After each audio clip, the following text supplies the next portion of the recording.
কলজাত লাগুক আর আড্ডিত লাগুক, বিড়ি যে খায়, আমার পরিষ্কার কথা, আপনি আল্লাহর নবীকে ভালোবাসেন না, বাসেন না, বাসেন না, দন্তান নয় কেন না, সোজা কথা। বেড়া হইলাম না খারান।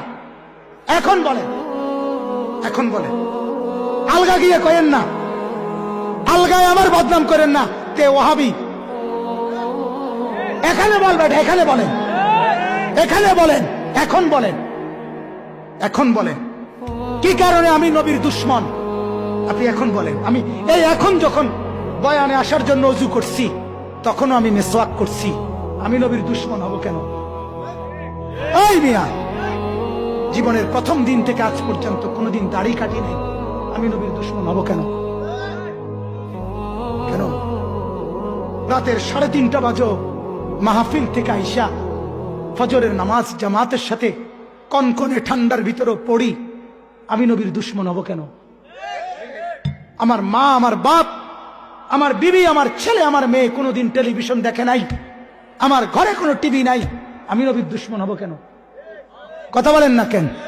আমি কোনো হারাম রোজগার করি না, আমি কোনো অবৈধ রোজগার করি না, সুদ খাই না, ঘুষ খাই না, কোনোদিন কিস্তি লই না, আমি নবীর দুশ্মন হব কেন?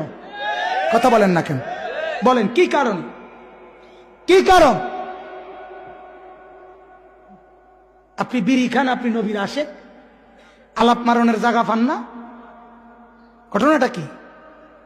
সাদওয়ানে বেড়ি খান, রঙিন টেলিভিশনে নর্তকীর নাচ দেখেন, আমনে নবীর আশেক, কারে হুনানেরি? কথা বলেন না কেন? কারে হুনান, কারেরি? 30 বছর ধরে আপনার ঘরে রঙিন টেলিভিশন চলে, আমনের বেড়া বেড়ি সব ছেলে মেয়ে টেলিভিশনে নাচ গান চায়, আমনে নবীর আশেক। হ্যাঁ, আমরা হুনানেরি, আমরা বুঝি না এগুলা। অতএব কাটসাট কথা। আমি বললাম পরিষ্কার বাপ, রাসূলুল্লাহ সাল্লাল্লাহু আলাইহি ওয়াসাল্লামকে কষ্ট দিয়েন না। যে নবী পেঁয়াজের গন্ধ সহ্য করতে পারে নাই, যে নবী রসুনের গন্ধ কাঁচা সহ্য করে নাই, উম্মত আমার কাছে আইসো না, আমার নামাজি বান্দাদের কাছে আইসো না কাঁচা পেঁয়াজ খাইয়া, সেই আপনি বিড়ির দুর্গন্ধ নিয়া কেমনে মসজিদে ঢোকেন? কথা বলেন না কেন? শুধু কুলি করলে বিড়ির দুর্গন্ধ যায় না, তাহলে আপনি বলেন মিয়া, একজন মানুষের কষ্ট হয় কিনা? আমি ব্যক্তিগতভাবে হজম করি, অনেক সময় কষ্ট করে সহ্য করি, কিছুই বলি না কোনোদিন। কত মানুষ মোয়া নাকা করে, মানে বুক মিলায় আমাদের সাথে, সাধারণ অনেক মানুষও, কেউ চাইলে বুক মিলাই, কিন্তু এই সময়ও বিড়ির গন্ধে এত কষ্ট লাগে, মনে যেন বমি আসতেছে। কি আশ্চর্য কথা! রাসূলুল্লাহ সাল্লাল্লাহু আলাইহি সাল্লামকে ভালোবাসা আজকে 40 বছরে বিড়ি খানের অভ্যাসটাই ছাড়তে পারলেন না, আমনে নবীরে ভালোবাসেন, কারে হুনানে গিয়া বলেন? এই জন্য বাপ মাফ করবেন, মনে কষ্ট দিয়ে থাকলে আমারে মাফ করবেন। আল্লাহ তাআলা আমাদেরকে তৌফিক দান করেন, আল্লাহ তাআলা আমাদেরকে কবুল করেন, গুনাহ ছেড়ে দেন, গুনাহ ছেড়ে দেন।